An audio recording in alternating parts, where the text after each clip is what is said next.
ফেরাউনের বউ আসিয়া অর্থমন্ত্রীর বউ দুইজন মিলে ফেরাউনের কাছে ঘটনা পৌঁছে গেল, খবর পৌঁছে গেল। ফেরাউন ডেকে পাঠালো দুধের বাচ্চাকে নিয়ে। ফেরাউনের অর্থমন্ত্রীর বউ হাজির, কুখ্যাত সন্ত্রাসী ফেরাউনের নিজের বউ আসিয়াও হাজির। ফেরাউন বলে, এক আল্লাহর উপর কুফরির ঘোষণা দে, আল্লাহকে বলে যা, আমার পায়ের সামনে সেজদা দে, আমি মাফ করে দেব। আসিয়ার এক কথা, জীবন যাবে কিন্তু ঈমান যাবে।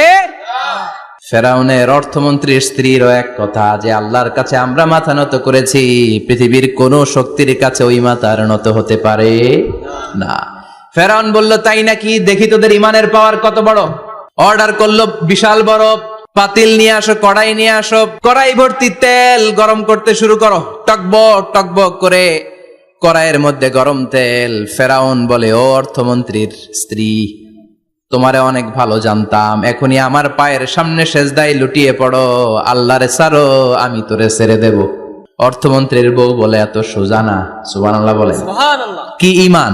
এক কথা, আল্লাহর সামনে মাথা নত করেছি, কারো সামনে করব না।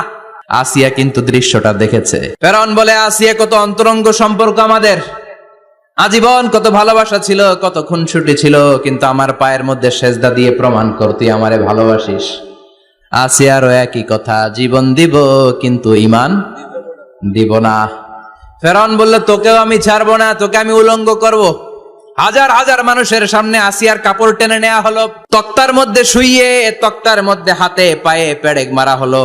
হাতের এই পাশ দিয়ে পেরেক ঢুকে, ওই পাশ দিয়ে বেরোয়, তক্তার এ পাশ দিয়ে ঢুকে, ও পাশ দিয়ে বেরোয়, ফিনকি দিয়ে রক্ত বের করে।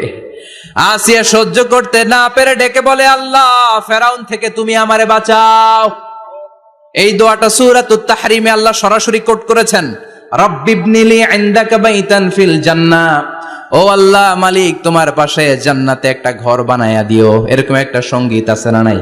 এই সংগীতটা সরাসরি সূরাতুত তাহরিম আসিয়ার দোয়া থেকে কোট করা হয়েছে। পড়েন সুবহানাল্লাহ। আসিয়াকেও গরম তেলের মধ্যে ফেলে দেয়া হলো। দুনিয়ার বুকে থেকে জান্নাতের নমুনাটা দেখতে দেখতে সাইয়েদাতুনা আসিয়া আল্লাহর কাছে চলে গেলেন। পড়েন আল্লাহু আকবার।